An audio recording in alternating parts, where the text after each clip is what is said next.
Hola, ¿qué tal? Sean bienvenidos a Reporte Climático, periodismo de soluciones para un mundo en constante cambio. Yo soy Iván Carrillo y en este espacio resuenan las voces de expertos latinoamericanos que nos ayudan a comprender los mayores problemas ambientales de nuestro tiempo. Con voluntad política, el calentamiento global es un fenómeno que podemos enfrentar. Sin embargo, a la par existe otra crisis, la defaunación. Su descubridor, Rodolfo Dirso, profesor del Departamento de Biología de la Universidad de Stanford, estará hoy con nosotros para hablar de cómo en una era marcada por las actividades humanas es posible rescatar a las especies y poblaciones de animales. Pero primero les propongo echar un vistazo a la actualidad climática en el mundo.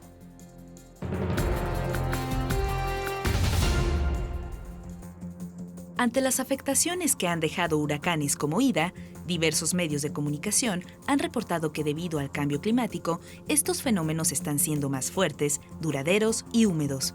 Asimismo, la evidencia científica indica que el calentamiento global provoca que cada vez sean más frecuentes en zonas donde antes no se formaban huracanes. Este es un recordatorio de que el cambio climático es un problema del presente y es urgente implementar medidas de adaptación y mitigación.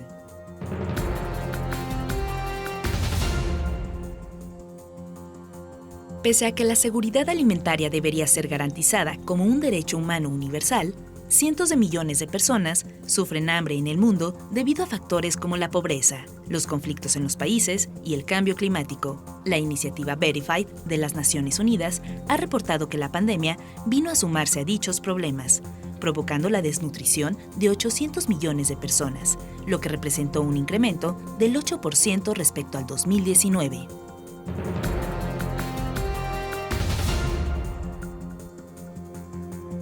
Uno de los ecosistemas más afectados por el cambio climático es la Gran Barrera de Coral. Para ganar tiempo frente a su degradación, científicos australianos proponen el uso de tecnologías capaces de bloquear parte de la luz solar. Modelos informáticos, por ejemplo, sugieren que es posible alterar de manera local las nubes con ciertas nanopartículas. Hasta el momento, la evidencia de estos métodos es limitada, pero es posible que en un futuro sean una alternativa para proteger un arrecife que de 1995 a 2017 perdió más de la mitad de sus corales. A inicios del milenio, un grupo de científicos reunidos en la ciudad de Cuernavaca, en México, discutía sobre la intensidad del impacto humano en el planeta, cuando de pronto uno de ellos, el profesor Paul Crutzen, Premio Nobel de Química, se puso de pie y dijo algo que cambiaría la forma en que vemos nuestra presencia en la Tierra. Rodolfo Dirso nos lo cuenta en esta historia. Después de la era del hielo, que se llama el Pleistoceno, el nombre oficial de la era que viene después, de la época que viene después, es el Holoceno, cuando el tiempo se hizo calentito y más agradable para la vida humana y demás. Entonces estaban hablando de lo que está pasando en el Holoceno y el profesor Crutzen dijo en ese momento: por favor, compañeros, ya basta. Lo que estamos viendo del impacto humano, de la huella de nuestras actividades sobre el planeta, manifestado en múltiples formas, no debería llamarse Holoceno, debería llamarse Antropoceno. El término proviene de dos vocablos griegos y significa la edad de los humanos. Veamos por qué. Podríamos decir que los impactos del Antropoceno se podrían ver en dos ámbitos, en dos ramas. Por una parte, es las actividades que hacemos, por ejemplo, la construcción de caminos, el uso de energía, la construcción de represas, el incremento en el uso de combustibles. Esas actividades que hacemos se reflejan, y son aproximadamente una docena de ellas que se han definido muy bien. Esas se reflejan en las consecuencias a los sistemas de que mantienen la vida en el planeta. Y esos sistemas que viven en el planeta los podemos ver en términos como, por ejemplo, la regulación de los patrones climáticos, en términos de las emisiones de gases de efecto invernadero, en términos de la deforestación, en términos de la extinción de las especies. Lo que sí es claro es que el impacto del antropoceno es tal que está dejando una huella en el registro geológico, o sea, en la memoria de la Tierra. Cuando, por ejemplo, cuando hablamos de la extinción de los dinosaurios en el Cretácico y Terciario, se ve claramente en el registro fósil que hay un cambio, se puede ver en los registros fósiles. Cuando termina la edad del hielo también se puede ver en los glaciares y demás. Entonces la gente decía, pero a ver, ¿dónde está la huella? Pensemos, por ejemplo, en un factor, digamos, los tecnofósiles. La cantidad de concreto que se ha depositado sobre el planeta. Si una persona inteligente, si un investigador, si un científico llegase 20.000 años después a ver qué había aquí, claramente va a poder ver ese tipo de huellas. Los plásticos en el océano. Se va a poder ver muy claramente cuando no había plásticos en el océano, cuando eso se hace una explosión. Entonces, ese tipo de factores que caracterizan las otras épocas que ha tenido el planeta, hoy en día también se pueden ver claramente como para definir claramente el término antropoceno. Pero para poder conocer las consecuencias del antropoceno, no necesitamos viajar al futuro. Cualquiera de nosotros puede notar algunos de sus efectos prácticamente a simple vista. Desde el punto de vista biológico, el impacto humano es visible, es claro, es notable. Y un factor que lo hace muy evidente es la deforestación. Seguramente que los que nos están escuchando, las personas que nos escuchan, habrán visto esas imágenes de satélite que muestran, por ejemplo, cómo era la cobertura vegetal del planeta hace 20 años, hace 10 años, cómo es ahora. Es tan vívida esa imagen que no le queda duda a nadie de que hay un impacto enorme sobre la vida vegetal con el término deforestación, que además podemos medir con mucha precisión con esa tecnología de los sensores remotos y demás. Lo que no podemos ver con ese tipo de tecnología es qué es lo que está pasando dentro de esas masas forestales, dentro de esas coberturas de vegetación, para tratar de sacar a colación, de poner frente a los ojos del público el hecho de que la fauna también está sufriendo de manera considerable. He pensado en utilizar el término defaunación. Rodolfo Dirso desarrolló este concepto mientras trabajaba en la selva de los Tuxtlas en el estado de Veracruz. Ahora nos cuenta cómo es que se estudia. Tenemos una tecnología comparable a la de la deforestación, pero empezando con el trabajo de campo, investigadores que se han metido a sitios particulares, digamos la selva lacandona, las selvas del sureste de Asia, y han podido ir viendo, monitoreando con cierto cuidado los cambios en la abundancia de la fauna, se empezó a hacer un fenómeno visible. Nosotros hemos puesto cuadritos de arena para que los animales nos dijeran si están allí o no están allí. En esos cuadritos de arena veníamos de manera continua a ver cuántas pisadas detectábamos. Y empezamos a ver que, por ejemplo, en esta selva de los Tuxtlas en Veracruz, no se veían pisadas de tapires, venados, jabalíes y demás. Hicimos lo mismo en una selva bien conservada, en la selva lacandona, más al sur, en Chiapas, exactamente los mismos cuadritos de arena, y entonces empezamos a ver, wow, pisadas de todo ese tipo de fauna que debería estar en los Tuxtlas y no está. ¿Podría el fenómeno de la defaunación llegar a un punto de no retorno? Este fenómeno tiene que ver con lo que, digamos en términos más técnicos, se llama la extinción biológica. La extinción, como el término implica, es la desaparición. Ahora, es importante definir desde el punto de vista científico las facetas, los modos en que ocurre la extinción. El que más tiene en cuenta la gente en su visión, es el que más se conoce, es la extinción, digamos, de las especies a nivel global. Imaginemos el caso del dodo, que todo el mundo conocería, el caso de los dinosaurios. Una vez que una especie se extingue, eso es el final. Es el cambio global, Iván. La extinción biológica es el cambio global verdaderamente dramático porque es irreversible. La defaunación tiene una segunda faceta, quizá más alarmante que la extinción de especies. Imagínate que los jaguares solían venir desde, digamos, del sur de los Estados Unidos hasta Patagonia. La especie jaguar no está extinta. Todo el mundo sabe que hay jaguares en Chiapas, que hay jaguares en la Amazonia, que hay jaguares en el Pantanal.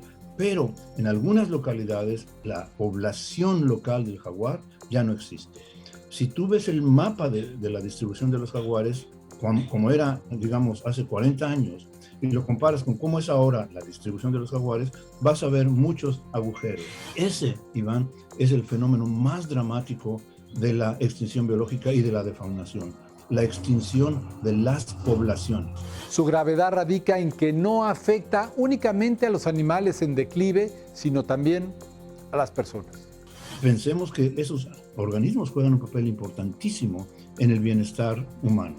psicológicamente, por ejemplo, las personas que ven aves, que ven mamíferos y demás. Pero, por ejemplo, nuestra investigación muestra que en ausencia de los animales grandes, los animales pequeños tienden a aumentar por falta de competencia. Muchos animales pequeños son portadores de patógenos y posibles generadores de pandemias. O sea, que nuestro bienestar depende del bienestar de la biodiversidad que todavía tenemos. Una comunidad en África que hace su vida con el ecoturismo, con el turismo de safaris, por ejemplo.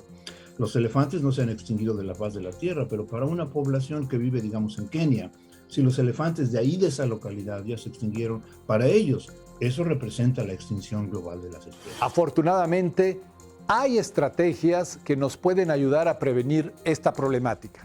En la medida que todavía podemos mantener algunos individuos en algunos sitios, podemos hacer ahora lo que los forestales han hecho toda su vida, reforestación, pero ahora podemos pensar en la refaunación. Sin embargo, para lograrlo, los científicos tienen que resolver primero varios pendientes. Número uno, ¿de dónde traemos los animales? Tenemos que tener todavía un inóculo, por así decirlo, una fuente a partir de la cual refaunar. Punto número dos, tenemos que asegurarnos que los animales que traemos de algún sitio para ponerlos en otro, digamos en los Tuxtlas ya no hay jaguares. ¿Cómo podríamos restituir la población de jaguares allí? Bueno, tendríamos que ver de dónde vienen, de qué fuente vienen, y asegurarse de unas cuarentenas, digamos como las que ahora estamos conociendo, dada esta pandemia, de manera que no traigan algún patógeno que afectase a otras especies o poblaciones del nivel local. Tenemos que tener el hábitat adecuado. No podemos refaunar un sitio donde, por ejemplo, jaguares, si no va a haber presas. ¿Qué nivel de diversidad genética tienen que tener esos animales para traer? Si traes 2 jaguares, probablemente están emparentados, no van a poder tener poblaciones fértiles desde el punto de vista genético con la suficiente variación genética. Aún cumpliendo todos estos requisitos, es probable que la refaunación fracase si no se cuenta con la participación de todas las comunidades. Como hemos visto, Iván, en nuestro país y en muchos otros países en Latinoamérica, la cantidad de intentos que han sido fallidos, no tanto por el aspecto técnico, sino por el aspecto social, que la comunidad local nunca fue informada, nunca se enganchó, nunca se le dijo, no participó, de manera que esos proyectos generalmente fallan si no tienes la comunidad local allí compenetrada, digamos, emocionalmente, personalmente en eso. Y para ello es también necesario el involucramiento de las autoridades. Con subsidios, con apoyos, con cosas como lo que se llama pago por servicios ambientales. Si queremos mantener las poblaciones de plantas y animales y tenemos que reservar sitios que no se pueden impactar, entonces tenemos que tener compensación, mecanismos de mantener esas poblaciones. Los casos de éxitos en la refaunación no abundan, pero sí existen. Rodolfo Dirso nos da un ejemplo. Ese es el caso del famoso parque en Estados Unidos, Yellowstone, donde las poblaciones de lobos habían sido extinguidas. No había ya poblaciones de lobos. En ese parque, que es una cosa verdaderamente emblemática, digamos, desde el punto de vista del naturalismo, empezaron a explotar las poblaciones de animales que serían las presas de estos lobos, los alces, los ungulados y demás. Esos animales empezaron a pisotear la vegetación, cambiaron la vegetación de manera terriblemente impactante, de manera que muchos procesos ecológicos de este parque estaban yéndose en declive. Se hizo un proceso de refaunación, trayendo el lobo nuevamente, de manera que, hablando con la población local, haciendo ese tipo de cosas que dijimos, trayendo animales con diferente grado, con un buen grado de diversidad genética, se reinstaló esta situación y ahora es fascinante ver cómo la vegetación es diferente, cómo es más diversa, cómo no hay dominio de una o pocas especies de animales que eran presa de estos animales o de la vegetación que se había modificado dramáticamente. Esto fue Reporte Climático, periodismo de soluciones para un mundo en constante cambio. Muchas gracias por habernos acompañado. Yo soy Iván Carrillo y nos vemos en la próxima emisión.